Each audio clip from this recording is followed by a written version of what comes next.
तो नमस्कार दोस्तों, आपने वीर रस के कवि सुने हैं कभी? नहीं तो मैं उनकी पहचान बता देता हूँ। वीर रस का कवि आता है, इतनी जोर से चीखता लोग घबरा के ताली बजा जाते। ऐसा किसी किसी की तो कविता में भी कोई बात नहीं होती। अभी पिछले दिनों एक वीर रस के कवि को सुन रहा था, आते ही चिल्लाया, मैं पत्थर को पाषाण बना सकता हूँ।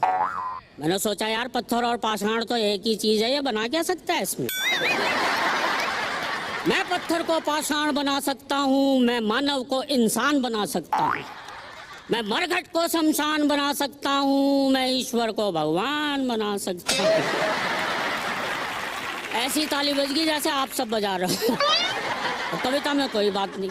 दोस्तों, कारगिल में लड़ाई छिड़ी हुई थी, जगह जगह वीर रस के कवि सम्मेलन हो रहे थे। मेरे मोहल्ले में भी हुआ। अच्छा, मोहल्ले वालों को कोई ढंग का कवि तो वीर रस का मिला नहीं। पता नहीं कहाँ से 50-60 कवि पकड़ के लाए। जो भी सड़क पे मूंछों वाला आदमी दिखाई दे रहा था, उससे बोले यार तू वीर रस का लग रहा, आजा मंच पे बैठ जा। मैं उस कवि सम्मेलन को सुनकर आया, मेरी एक हास्य रस की कविता बन गई। एक बात तालियां बजाकर मन दे, मैं सीधे सीधे कविता से आपको जोड़ने की कोशिश कर।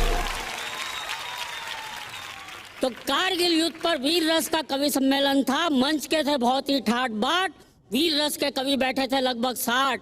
मैं खुश हुआ, 60 कवियों की पूरी प्लाटून।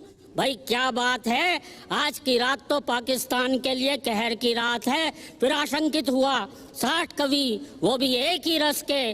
भगवान बचाए, जो लड़ाई इनकी आज पाकिस्तान से होनी है, कहीं वो इनमें आपस में ही न चढ़ जाए। 7-8 कवियों ने तो कर रखा था संचालक का घेराव। एक कवि बोला देते हुए मूंछों को ताव, पहले कविता पढ़ने मैं जाऊंगा, क्योंकि शुरू में ही यदि किसी और कवि ने पाकिस्तान निपटा दिया तो मैं क्या बाद में झुनझुना बजाऊंगा? पर कवियों ने श्रोताओं में ऐसा जोश भर दिया कि पहले कवि की कविताओं की बमबारी ने ही पाकिस्तान को अधमरा कर दिया।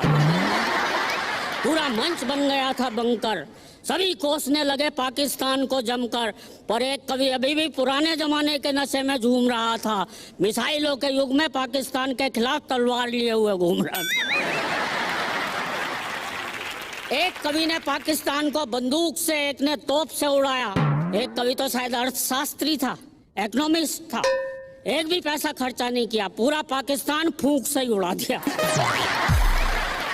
अब जो कवि आया उसने अपना एक हाथ कमर पर लगाया इस तरह से, एक हाथ एक दिशा में उंगली करके उठाया इस तरह से, और जोर से चिल्लाया, सुन ले पाकिस्तान सुन ले।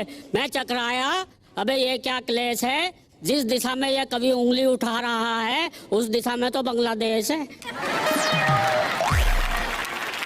वीर रस का अब जो कवि आया भाई साहब होगा करीब 15 किलो का।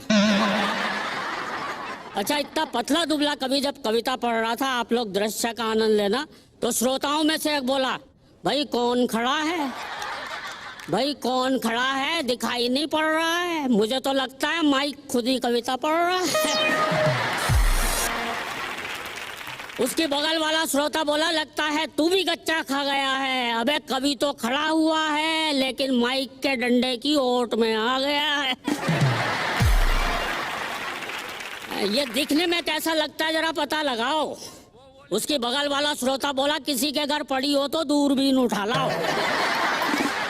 अच्छा, एक श्रोता वाकई में दूरबीन लेके आ गया और उससे देखते हुए बोला, बाप रे, ये कवि खड़ा है या उसका एक्सरे? अचानक वो कवि बड़ी जोर से थरथराया। श्रोताओं में से एक बोला, लगता है मिर्गी का दौरा आया। एक श्रोता बोला, इसे जूता सूंघाओ। दूसरा बोला, गरम गरम दूध पिलवाओ। तीसरा बोला, तू किस टेंशन में है, गौर से इसकी जेब देख, इसका मोबाइल फोन वाइब्रेशन में है।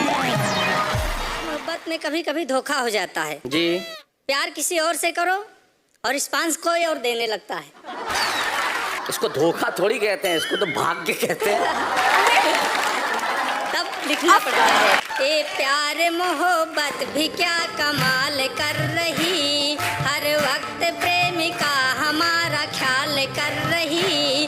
हम फोन मिलाते थे जिससे बात करने को, अब उसकी मम्मी खुद हमें मिस कॉल कर रही। अरे वाह, ये अच्छी बात है।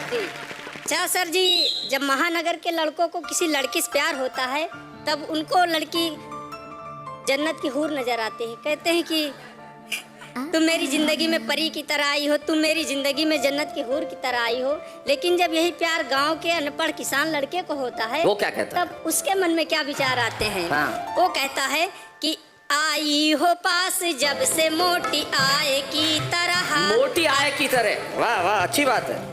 आई हो पास जब से मोटी आए की तरह, लगने लगी हो तब से गर्म चाय की तरह, लगने लगी हो तब से गर्म चाय की तरह।